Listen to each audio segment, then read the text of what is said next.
नमस्कार विद्यार्थी मित्रांनो, आज आपण इयत्ता 7वी मराठी बालभारती यामधील पाठ क्रमांक 2 स्वप्न विकणारा माणूस या पाठाचा संपूर्ण स्वाध्याय बघणार आहोत. बघूया पहिला प्रश्न. प्रश्न क्रमांक 1, तुमचे मत स्पष्ट करा. त्यातील अ, गावात येणाऱ्या माणसाला गावकरी सपन विक्या म्हणत. उत्तर, गावात आलेला माणूस त्याच्या गप्पांमध्ये गावकऱ्यांना दंग करून टाकायचा. त्याच्या गप्पा ऐकताना तो सांगत असलेले ठिकाण माणसांच्या डोळ्यापुढे दिसायचे. जणू काही आपण स्वप्नातच आहोत असे वाटायचे. स्वतःच स्वप्न तो गावकऱ्यांच्या डोळ्यात उतरवायचा. म्हणून गावात येणाऱ्या माणसाला गावकरी सपन विक्या म्हणत. पुढचा प्रश्न आहे, स्वप्न विकणाऱ्या माणसाचा गावात येण्यामागचा उद्देश.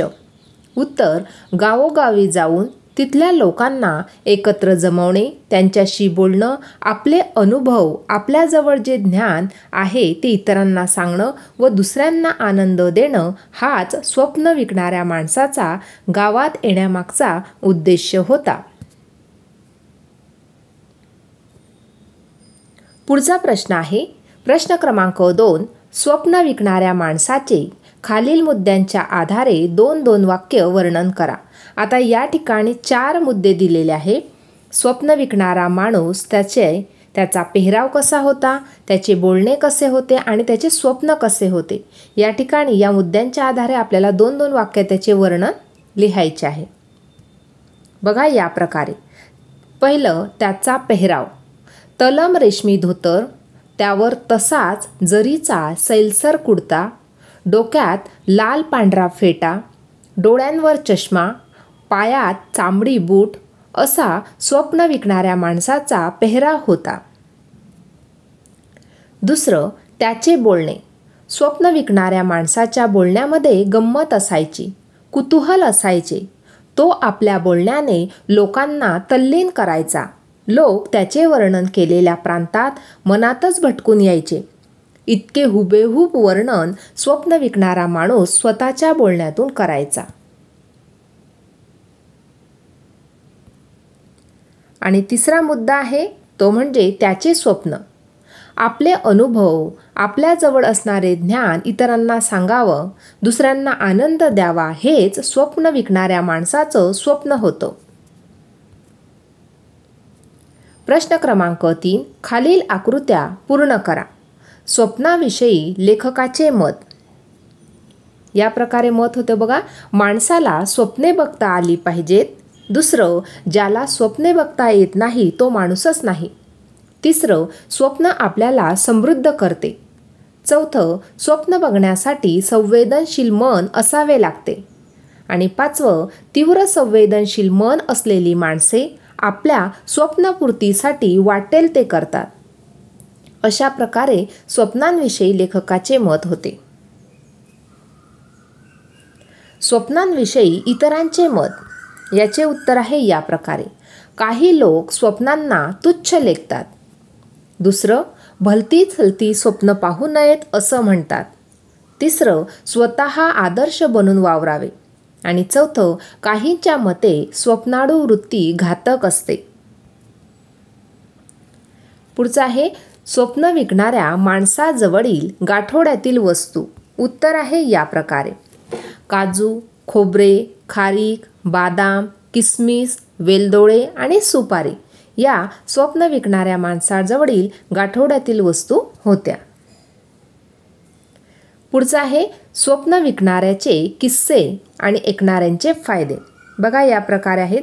अनुभवाने समृद्ध व स्वप्नात दंग करणारे, निरनिराळ्या प्रांतांची माहिती मिळायची ऐकणाऱ्यांना, आणि पुढचं म्हणजे स्वप्नात आहे असे वाटायचे. म्हणजे ऐकणाऱ्याचे फायदे कोणते, तर आपण स्वप्नात आहे असे त्यांना वाटायचे आणि निरनिराळ्या प्रांतांची त्यांना माहिती मिळायची.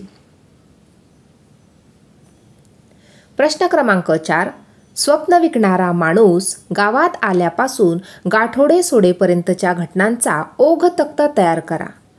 सुरुवातीचं दिलेलं आहे पिंपळाच्या पारावर थांबणे. दुसरं, पाराला असलेल्या लोखंडी कडीला घोडा बांधणे. तिसरं, चांबडी पिशवीतील पाणी पिणे व एटीत पारावर बसणे.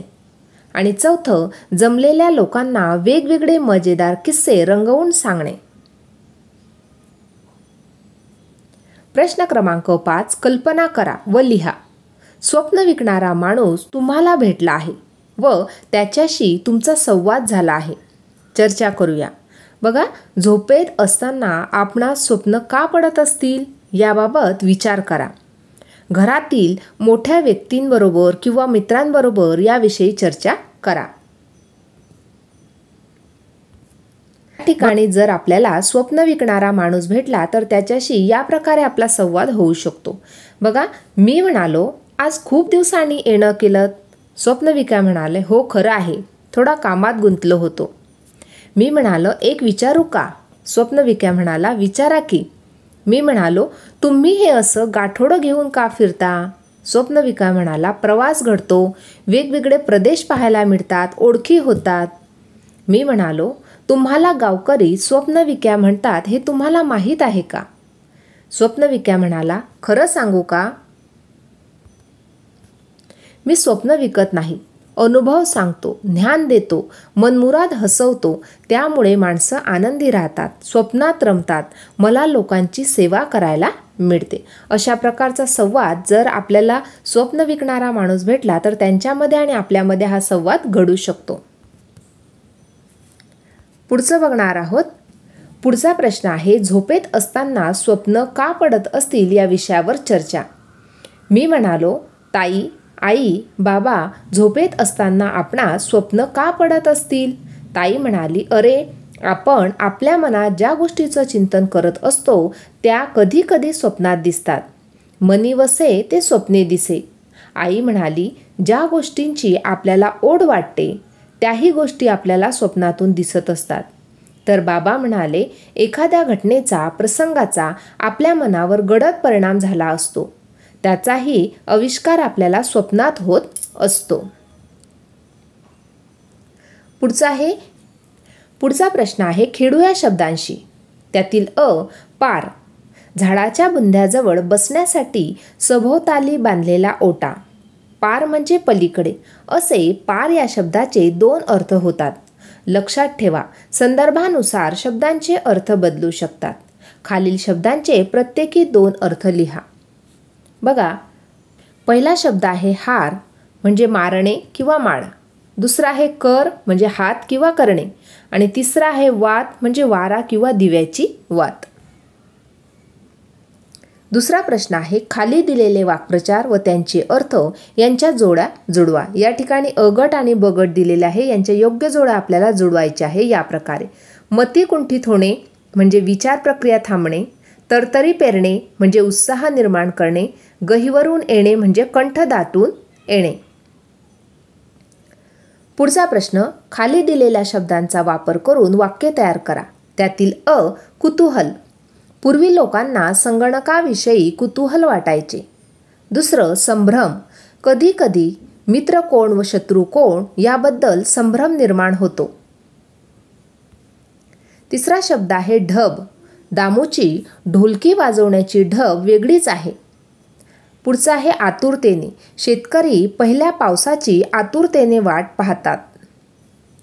आता तुम्ही या उदाहरणाप्रमाणे खालील तक्ता पूर्ण करा. बघा, ही माझी नवी छोटी शाळा, ह्या माझ्या नव्या छोट्या शाळेत. अशा प्रकारे या ठिकाणी हे उदाहरण आपल्याला समजावून सांगितलेलं आहे. त्याप्रमाणे आपण बघा हा तक्ता पूर्ण करणार आहोत. ही माझी नवी छोटी शाळा, तर ह्या माझ्या नव्या छोट्या शाळेत. हे माझे नवे छोटे पुस्तक, तर ह्या माझ्या नव्या छोट्या पुस्तकात. तिसरं, हा माझा नवा छोटा पंखा, तर ह्या माझ्या नव्या छोट्या पंख्याला. पुढचं, ही माझी नवी छोटी पुस्तके, तर ह्या माझ्या नव्या छोट्या पुस्तकांमध्ये. अधोरेखित शब्दांखाली खालील माहिती भरून तक्ता पूर्ण करा. बघा, आता या ठिकाणी वाक्य दिलेली आहे, त्यांचे सरळ रूप, सामान्य रूप आणि त्यांचा प्रत्यय आपल्याला लिहायचा आहे. बघा, या प्रकारे त्याचं उत्तर लिहिणार आहोत. पहिलं वाक्य आहे रमेशचा भाऊ शाळेत गेला. रमेश हे सरळ रूप, सामान्य रूप रमेश आणि प्रत्यय चा. दुसरं, शाळेत या अधोरेखित शब्दामध्ये शाळा सरळ रूप, शाळे हे सामान्य रूप आणि त हा प्रत्यय. दुसरं वाक्य आहे बँकेने शेतकऱ्याला कर्ज दिले. पहिल्या ठिकाणी बँक हे सरळ रूप, बँके हे सामान्य रूप आणि ने हे प्रत्यय. आणि शेतकऱ्याला मध्ये शेतकरी सरळ रूप, शेतकऱ्या हे सामान्य रूप आणि ला हे प्रत्यय. तिसरं, सुट्टीत तो मित्रांशी खेळतो. या ठिकाणी सुट्टी सरळ रूप, सुट्टी सामान्य रूप आणि त हे प्रत्यय. मित्रांशी मध्ये मित्र सरळ रूप, मित्रा हे सामान्य रूप आणि शी हे प्रत्यय. पुढच्या वाक्यात मंडईत यामध्ये सरळ रूप मंडई, सामान्य रूप मंडई आणि त प्रत्यय लागला आहे.